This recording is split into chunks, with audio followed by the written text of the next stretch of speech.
Sydney, it is lovely to virtually meet you, and a massive congratulations on Echo. You must be very proud.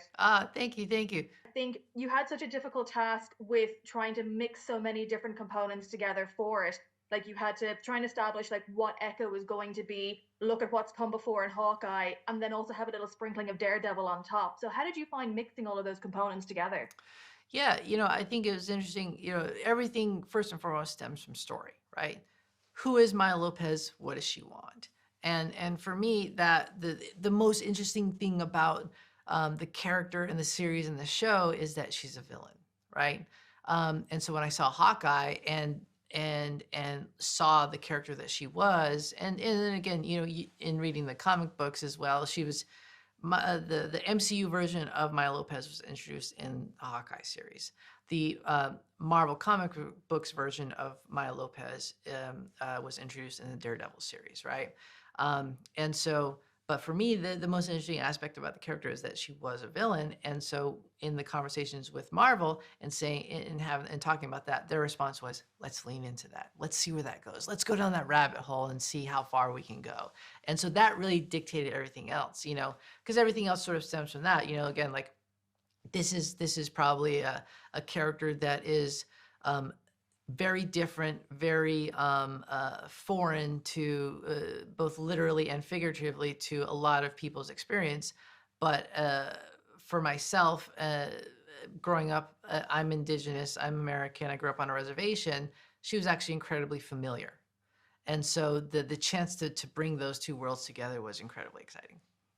And I was actually going to ask you because this appears to be your first foray into the MCU, and I was wondering what was it about Echo that really made you say this is what I want to do to have like my first like leap into that universe. But you've literally just said it is that you felt such a strong connection to her, and I think it shows in what you've been able to produce. Yeah, I think again, like we wanted to tell a story about a character who is both deaf and native, but at the same time, we're not making a public service announcement, right? But authenticity and representation is very important to all of us here behind the scenes and in the creation of the show. And so, what did that mean? That meant that we had deaf writers in the writers' room. That meant we had Indigenous writers in the writers' room. That meant we had Indigenous consultants behind the scene. That meant we had deaf consultants behind the scene. We had people who specialized in ASL, which is American Sign Language, which is different than BSL, which is different than FSL. And then we also had Indigenous actors playing Indigenous characters. We had deaf actors playing deaf characters, and all of that together just sort of had this like very great sort of accumulation of that created a show that hopefully feels more authentic. And I think it's a very good big testament to the show as well that it's going to be launching the Marvel Spotlight segment on Disney Plus now. So for you as a filmmaker, you must be very honored to have that kind of be like the tempo is like we're going to launch this with your show. No, it's incredible. It's incredibly exciting, and the